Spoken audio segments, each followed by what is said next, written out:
اعوذ باللہ من الشیطان الرجیم بسم اللہ الرحمن الرحیم وَإِذْ قَالَ مُوسَىٰ لِفَتَاهُ لَا أَبْرَحُ حَتَّىٰ أَبْلُغَ مَجْمَعَ الْبَحْرَيْنِ أَوْ أَمْضِيَ حُقُبًا۔ اب یہ دو رکوع ہیں کہ جن میں حضرت موسیٰ علیہ السلام کے ایک سفر کا ذکر ہے۔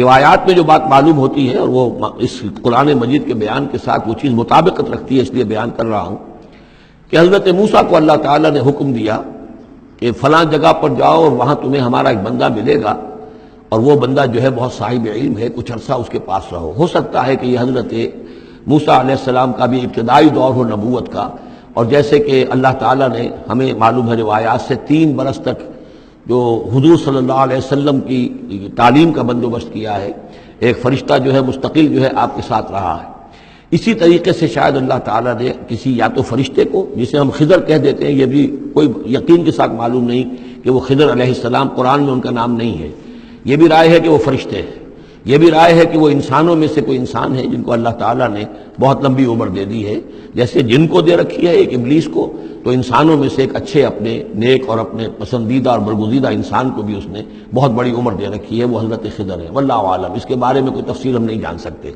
لیکن یہ کہ حضرت موسیٰ علیہ السلام سے کہیں کسی جگہ پر ان کو یہ خیال آ گیا کہ شاید اس وقت روئے ارضی پر سب سے زیادہ علم جو ہے اللہ تعالیٰ نے مجھے عطا کیا ہے، لیکن اس کے لیے پھر ذرا تعدیباً اور تربیتاً اور تعلیماً اب انہیں کہا گیا کہ فلاں ہمارا بندہ فلاں جگہ جاؤ، تمہاری ملاقات ہوگی، کچھ دیر اس کے پاس رہو اور دیکھو کہ وہ اس سے کیا حکمت تم سیکھ سکتے ہو۔ اب اس کے لیے حضرت موسیٰ نکلے ہیں اپنے نوجوان ساتھی خادم کے ساتھ، یوشع ابن نون ان کو ساتھ لے کر۔ وَإِذْ قَالَ مُوسَىٰ لِفَتَاهُ لَا أَبْرَحُ حَتَّىٰ أَبْلُغَ مَجْمَعَ الْبَحْرَيْنِ، اور جب کہا موسیٰ نے اپنے اس نوجوان ساتھی سے جن کا نام یوشع ابن نون ہے کہ میں نہیں باز آؤں گا یہاں تک کہ چلتا رہوں اور پہنچ جاؤں مجمع البحرین تک، جہاں پر کہ دونوں دریا مل جاتے ہیں، او امضیہ حقبا، یا پھر میں چلتا رہوں گا، چاہے وہ مجھے سینکڑوں برس گزر جائیں میں چلتا رہوں گا۔ بتایا گیا تھا مجمع البحرین پر وہ ملے گا، اور خاص نشانی اس کی بتا دی گئی تھی کہ ہمارا وہ بندہ وہاں ملے گا تمہیں۔ اب مجمع البحرین پر بھی اختلاف ہے، ایک کا تو خیال یہ ہے، وہ جو نقشہ میں نے آپ کو دکھایا تھا، کہ یہ جو ریڈ سی ہے، اس کی جو 2 کھاڑیاں ہو جاتی ہیں، تو ان کا جو مقام اتصال ہے گویا کہ وہاں بھیجا گیا کہ یہاں پر، لیکن صحیح رائے زیادہ جو ہے وہ یہ ہے کہ یہ جو دریائے نیل آتا ہے مصر میں، تو یہ سوڈان سے آتا ہے، تو 2 دریا مل کر یہ دریا بنتے ہیں، النیل الازرق اور النیل الابیض، ایک سفید رنگ کا پانی ہے اور ایک بھی نیلے رنگ کا پانی ہے۔ یہ نقشہ ہمیں بھی اٹک پر نظر آتا ہے، دریائے سندھ جو تربیلا سے نکل کر پانی آتا ہے وہ نیلے رنگ کا ہے، اور جو دریائے کابل کا پانی آ رہا ہوتا ہے مغرب سے، تو اس کا وہ پانی گدلا ہے، اور کافی دور تک پھر ہمیں نظر آتا ہے کہ یہ دریائے کابل کا پانی چل رہا ہے گدلے رنگ کا، اور یہ صاف صاف پانی جو ہے دریائے سندھ کا چل رہا ہے۔ تو اسی طرح کا معاملہ وہاں پر ہے، نیل جو ہے نیلا نیل اور سفید نیل، النیل الازرق اور النیل الابیض، وہاں پر پہنچے ہیں کہیں، یہ یوں سمجھیے خرطوم کے آس پاس، کہ میں اب چلتا جاؤں گا۔ فلما بلغا مجمع بینہما، جب یہ پہنچ گئے اس دونوں دریاؤں کے ملنے کی جگہ پر، نسیا حوتہما، یہ بتا دیا گیا تھا کہ ایک جو مچھلی ہے تل کر اس کو ساتھ لے لینا تاکہ تمہارے وہ غذا کا کام بھی دے گی، اور اسی کو نشانی بنانا تھا اللہ نے بتانے کے لیے کہ کس جگہ پر وہ اس شخص سے ملاقات ہوگی۔ جب وہ پہنچے ان دونوں کی مجمع کے مقام پر، نسیا حوتہما، دونوں بھول گئے اپنی اس مچھلی کو، فاتخذ سبیلہ فی البحر سربا، اور وہ مچھلی جو ہے وہ زندہ ہو کر، حالانکہ بھنی ہوئی تھی تلی ہوئی تھی، وہ زندہ ہو کر اور اس نے وہ سرنگ سی بنا کر اور سمندر میں چلی گئی۔ فلما جاوزا، اب یہ نقشہ جو ہے یہ ان کے جو ساتھی تھے یوشع ابن نون، انہوں نے دیکھا ہے اپنی نگاہ سے کہ یہ معاملہ ہوا ہے، لیکن یہ کہ اس کا تذکرہ کرنا حضرت موسیٰ علیہ السلام سے بھول گئے۔ فلما جاوزا، جب وہ وہاں سے آگے نکل گئے، قال لفتاہ آتنا غداءنا، انہوں نے اپنے اس نوجوان ساتھی سے کہا، خادم سے، کہ بھائی ہمارا وہ کھانا لے آؤ، ناشتہ لے آؤ، لقد لقینا من سفرنا ھذا نصبا، اب ہمیں اس سفر سے کوئی تکان طاری ہو گئی ہے، ایگزاسشن ہو رہی ہے۔ اور یہاں یہ نقطہ بیان کیا ہے مفسرین نے کہ چونکہ اس اصل مقام سے آگے نکل آئے تھے اس لیے اب تکان ہوئی ہے، ورنہ جو مقام تک پہنچنا تھا وہاں تک انہیں تکان کا کوئی احساس نہیں ہوا۔ قال ارأيت إذ أوينا إلى الصخرة، اس نوجوان نے یہ کہا خادم نے کہ آپ دیکھیے جب ہم اس چٹان کے پاس تھوڑی دیر کے لیے رکے تھے سستانے کے لیے، فإني نسيت الحوت، تو میں اس مچھلی پر نگاہ رکھنا بھول گیا، اس کی حفاظت کرنا بھول گیا، وما أنسانيه إلا الشيطان أن أذكره، اور شیطان نے مجھے بلائے رکھا کہ میں آپ سے ذکر بھی نہیں کر سکا۔ واتخذ سبیلہ فی البحر، وہ تو زندہ ہو کر اور اس نے اپنا راستہ بنایا اور سمندر میں اتر گئی یا دریا میں اتر گئی. عجبا، بہت عجیب یہ واقعہ تھا جو پیش آیا تھا. قال ذالک ما کنا نبغی، اب حضرت موسیٰ نے کہا اسی کے تو ہم تلاش میں تھے، یہی تو نشانی بتائی گئی تھی کہ یہاں پر، اب چلو واپس وہیں. فارتدا علی آثارہما قصصا، تو وہ اب لوٹے اپنے نقوش پا کو دیکھتے ہوئے، چونکہ وہیں پہنچنا ہے اب جہاں پر کہ وہ مچھلی جو ہے وہ زندہ ہو کر اور دریا میں اتر گئی تھی. فوجد عبدا من عبادنا، اب جو وہاں پہنچے تو پایا ہمارے بندوں میں سے ایک خاص بندے کو. آتیناہ رحمتا من عندنا، ہم نے اسے رحمت عطا کی تھی خاص اپنے پاس سے. وعلمناہ من لدنا علما، اور اسے علم سکھایا تھا خاص اپنے پاس سے. یہ علم لدنی ایک اصطلاح ہے جو یہیں سے لفظ اخذ کیا گیا ہے. ایک علم وہ ہے جو ہم سیکھتے ہیں، جو بھی پڑھتے ہیں سیکھتے ہیں، تفسیر پڑھی ہے، عربی پڑھی ہے، نحو پڑھی ہے، فقہ پڑھی ہے، یہ علم حاصل ہو رہا ہے، یا جیوگرافی پڑھی ہے، تاریخ پڑھی ہے. ایک وہ علم ہے جو اللہ کسی کے دل میں ڈال دیتا ہے بغیر کسی مادی طور پر دنیاوی اعتبار سے کسی تحصیل علم کی مشقت سے گزرے ہوئے. اس کو علم لدنی کہتے ہیں. لدن کہتے ہیں نزدیک، لدن اللہ لدنی، ہم نے اپنے پاس سے، اپنے خاص خزانہ فضل سے، خاص خزانہ فیض سے اسے علم عطا کیا تھا. ہم نے اسے رحمت بھی دی تھی. آتیناہ رحمتا من عندنا وعلمناہ من لدنا علما.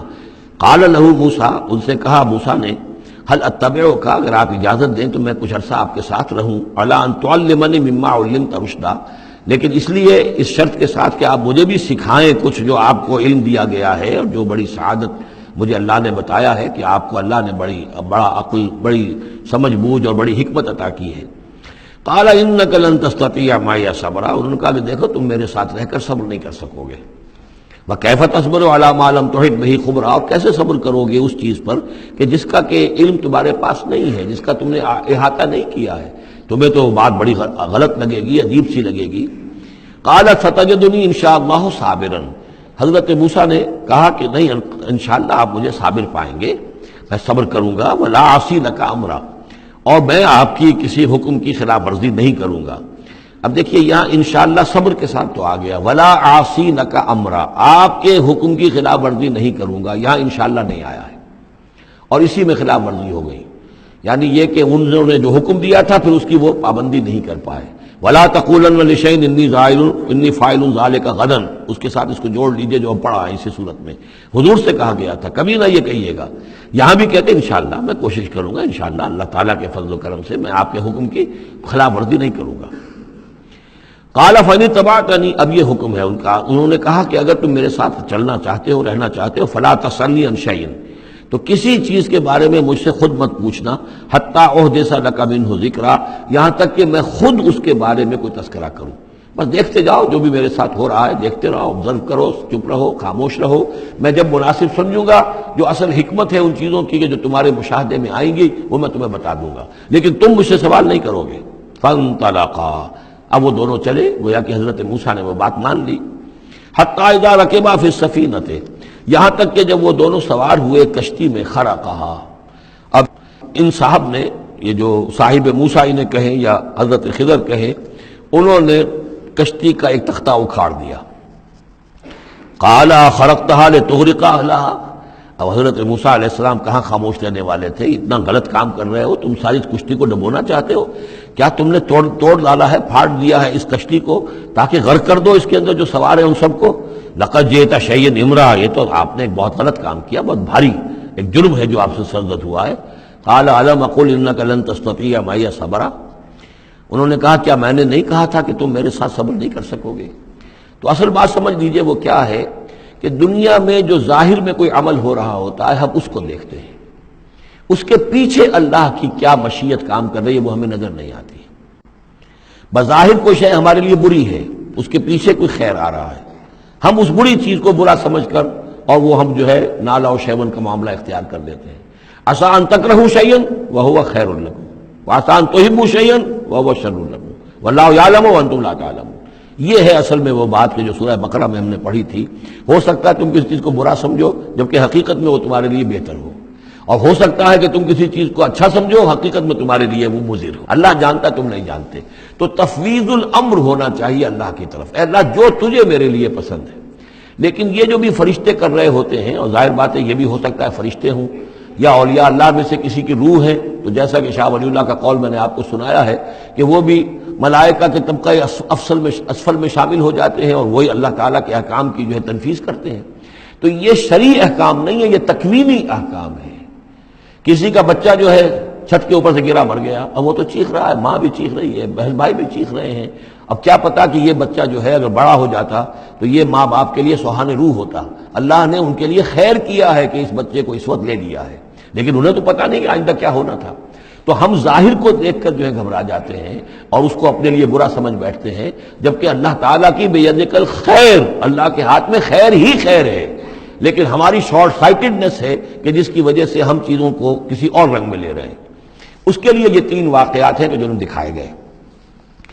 قال لا تؤاخذنی بما نسیت ولا ترهقنی من امری عسرا، تو انہوں نے کہا، حضرت موسیٰ نے عرض کیا لا تؤاخذنی بما نسیت، مجھ سے مواخذہ نہ کیجئے اس پر کہ میں بھول گیا کہ میں نے آپ سے وعدہ کیا تھا کہ میں آپ سے کوئی سوال نہیں کروں گا، ولا ترهقنی من امری عسرا، اور نہ دباؤ ڈالیے مجھ پر میرے معاملے میں کچھ زیادہ سختی نہ کیجئے، ایسا نہ ہو کہ ایک ہی دفعہ کی میری غلطی کے اوپر کہہ دیں جاؤ اب یہاں سے، بلکہ ذرا یہ نرمی کیجئے۔ صدق اللہ العظیم۔